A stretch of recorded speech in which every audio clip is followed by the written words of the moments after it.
വിദർഭദേശത്തെ ഭീഷ്മകൻ എന്ന രാജാവിന്റെ സന്താനങ്ങളായിരുന്നു രുക്മിയും സഹോദരിയായ രുക്മിണിയും. അതിരൂപവതിയായ രുക്മിണിയെ ശ്രീകൃഷ്ണൻ ബലാത്കാരനെ വിവാഹം കഴിച്ചതറിഞ്ഞ് കുപിതനായി രുക്മി ശ്രീകൃഷ്ണനെ നശിപ്പിക്കുവാനും സഹോദരിയെ വീണ്ടെടുക്കാനുമായി രുക്മി ശ്രീകൃഷ്ണനുമായി യുദ്ധത്തിലേർപ്പെട്ടു. അതിഘോരമായ സംഘടനത്തിൽ രുക്മി പരാജിതനായതിനു പുറമെ അപമാനിതനുമായി തീർന്നു. നഷ്ടപ്പെട്ട പ്രതാപം ഏതുവിധനെയും വീണ്ടെടുത്ത് മതിയാകുമെന്ന് രുക്മി തീർച്ചയാക്കി. അതിനായി ഹിമാലയത്തിൽ പോയി രുക്മി തപസ്സനുഷ്ഠിച്ചു. പഞ്ചാഗ്നി മധ്യയുള്ള അവന്റെ തപസ് 3 വർഷം നീണ്ടുനിന്നു.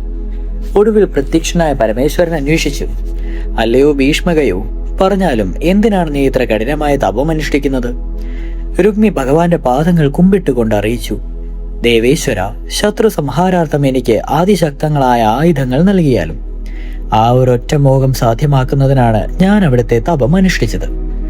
രുക്മിയുടെ ചിന്താധികതകൾ മനസ്സിലാക്കിയ ഭഗവാൻ പക്ഷെ അത് പുറത്തു പ്രദർശിപ്പിക്കുകയില്ല. അദ്ദേഹം അവനോട് അരുളി ചെയ്തു, രുക്മി, നിന്റെ ആവശ്യം, ആഗ്രഹം ഇവയനുസരിച്ച് ഞാൻ നിനക്കത് അവിശിഷ്ടമായ ഒരു വില്ല് തരുന്നു. ആരെയും സംഹരിക്കുവാൻ ശക്തിയുള്ളതാണ് ഈ വില്ല്. പക്ഷെ മഹാവിഷ്ണുവിന്റെയോ ഭഗവാന്റെ അവതാരങ്ങളുടെയോ നേർക്ക് പ്രയോഗിക്കുന്ന പക്ഷം വില്ല് ഒടിഞ്ഞു പോകും. രുക്മി അത് സമ്മതിച്ചു. ശ്രീകൃഷ്ണൻ സാക്ഷാൽ മഹാവിഷ്ണു തന്നെയാണെന്ന് രുക്മിക്ക് അറിവില്ലായിരുന്നു. വില്ല് ലഭിച്ച ആനന്ദത്തിൽ രുക്മി ഭഗവാന്റെ വാക്കുകളുടെ പൊരുൾ തീരായും ശ്രമിച്ചില്ല.